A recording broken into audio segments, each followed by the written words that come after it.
Hello there, Tactician. Hopefully you've been enjoying Set 15 KO Coliseum as much as I have, but you might be like me and find yourself struggling a little bit, particularly getting those first places, and that's because on top of the complexity that we have with power-up system and everything associated with it, there's a lot of positioning to actually know about.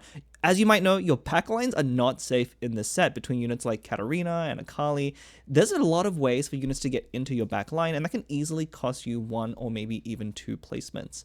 So today, we're going to go over all the relevant unit positionings for all the different units in the set. Now, if you haven't yet watched the basic positioning guide video, make sure to check that out first, as it's kind of required knowledge for this lesson. But otherwise, let's dive right into the units in Set 15. Alright, and let's start off with 2 units that are probably very hot on everyone's minds, and they work very similarly, and that is Kalista and Caitlyn.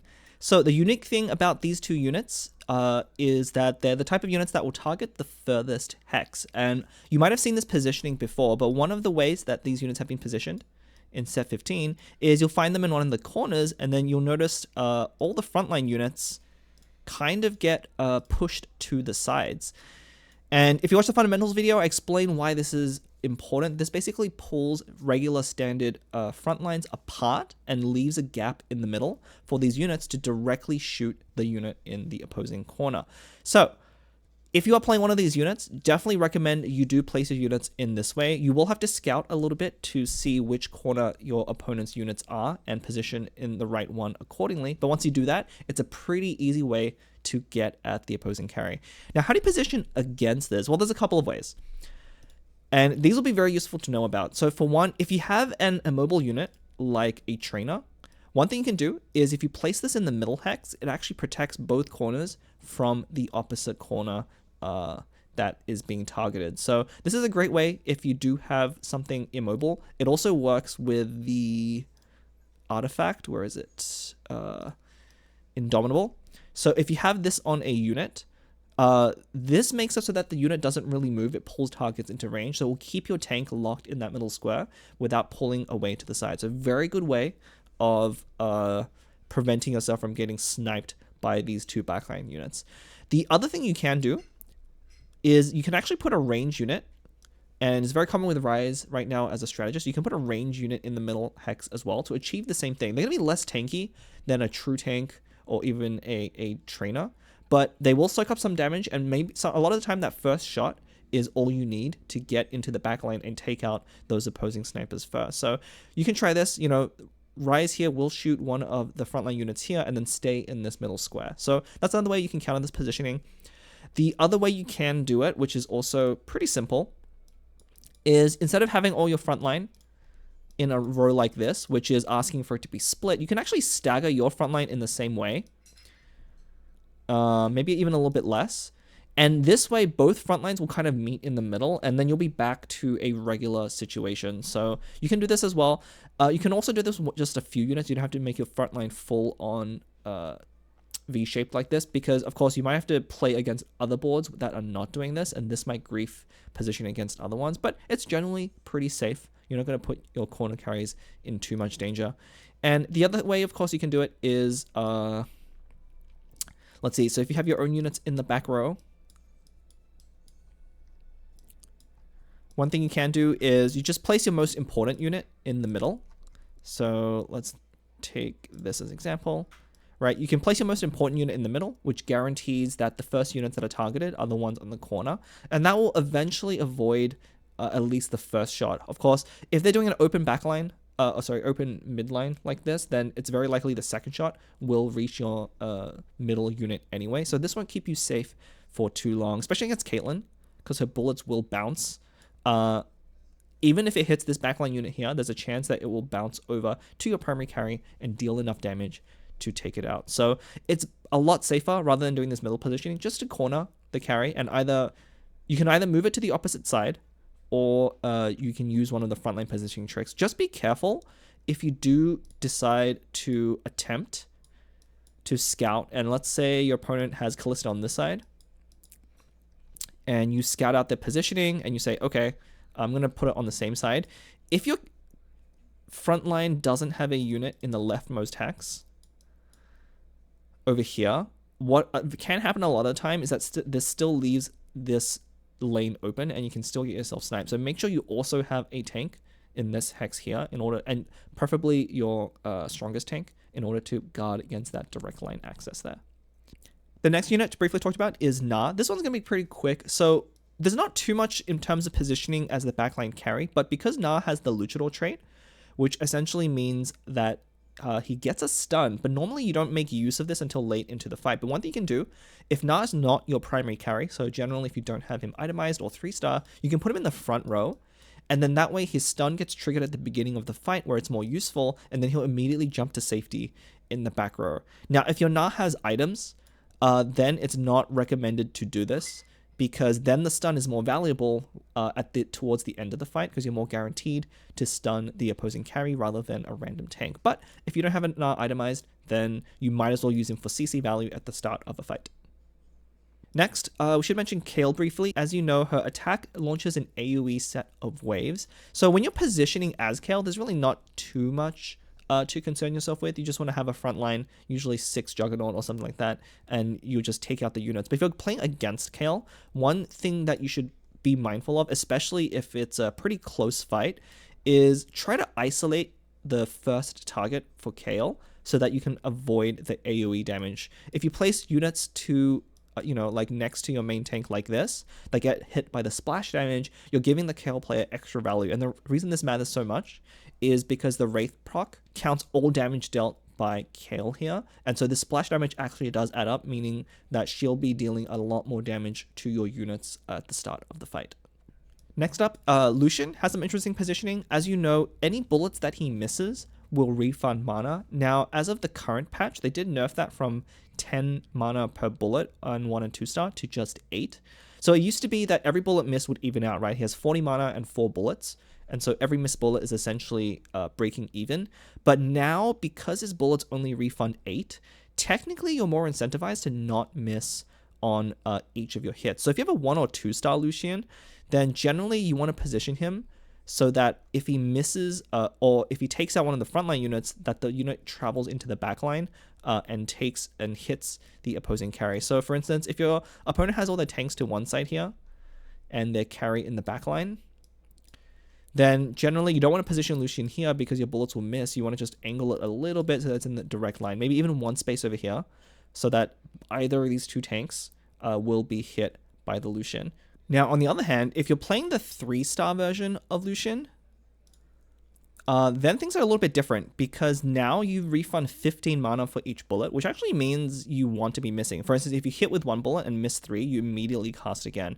So when you have a 3-star Lucian, you want to do the opposite positioning, where you want to try and not hit a backline unit with straight bullets. So instead you place opposite side. So this way any bullets that go through a tank will miss and refund you more mana than you started with.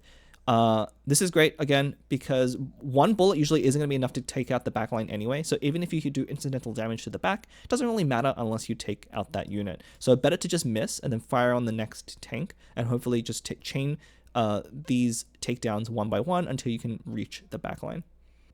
Next, Sivir has a unique ability that goes through the unit that she's targeting and hits the next 2 units behind, which generally isn't too complicated. Basically what this means is, since you're playing in crew mainly, your frontline tank's going to be Malphite.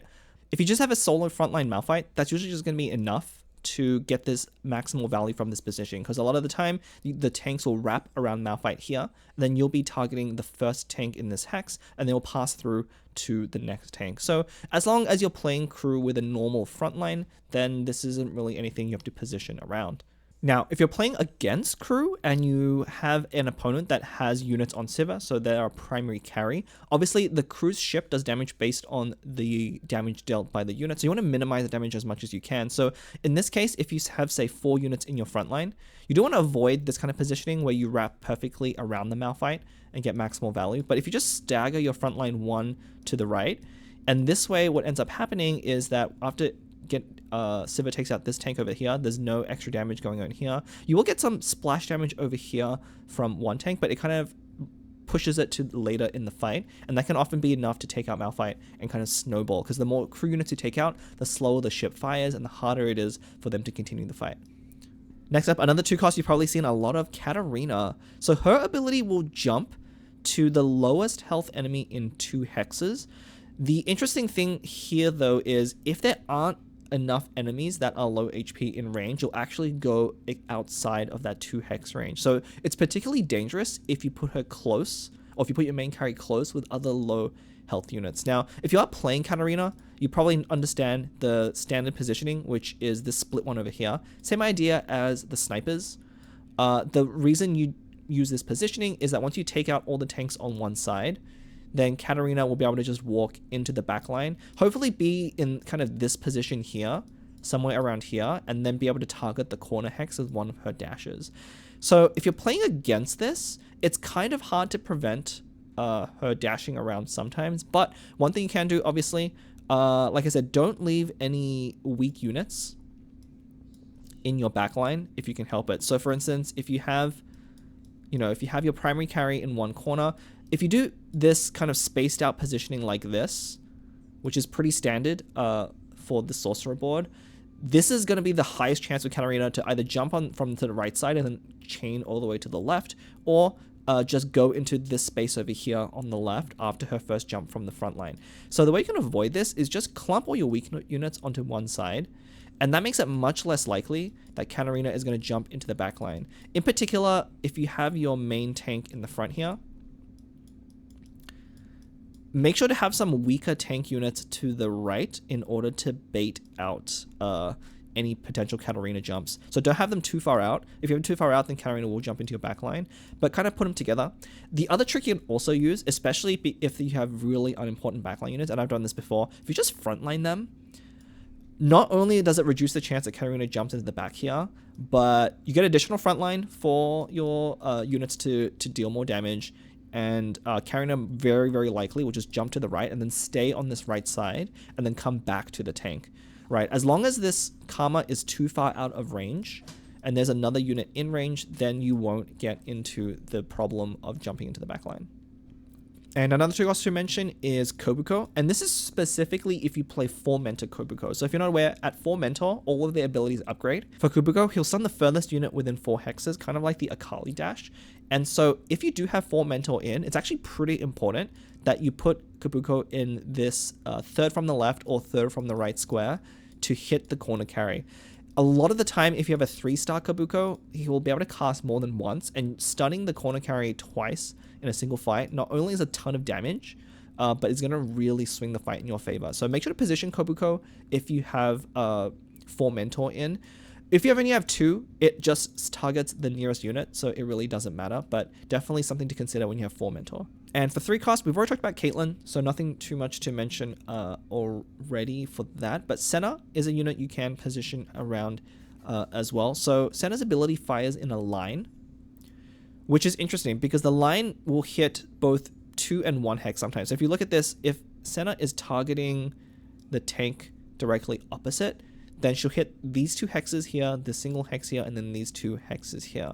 It gets even a little bit weirder with angles. It's honestly kind of hard to predict, but the one thing you want to make sure is if you have a 3-star Senna, you do want to hit the backline. So because of the way targeting works, you will just hit the tank right in front. So if your opponent does not have a tank right in front of their carry, it's pretty hard to actually hit this consistently unless you're going to take out all of these other carries. So if you are playing against the Senna reroll composition, just make sure don't position like this if you have your a tank right in front, because then her ability will hit your backline, especially if this is a strong tank that will allow Senna multiple attacks. If you are playing Senna, then I don't have a ton of experience with this, but you just have to find the right angle. But again, it can be difficult because in this case, Senna's still going to target the tank directly in front, and you have to get through that before you make it to the side to get the right angle. All right, next up, a unit that's been a pain for a lot of players, Akali. Luckily, not as prevalent in the most recent patch that we're on, 15.C, but still useful to know about because you'll see it occasionally.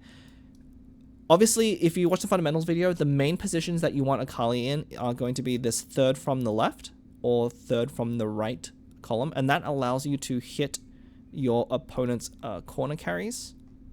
So on this right position, it'll go to the right hex, and then in this left position, it'll go over to this left hex over here.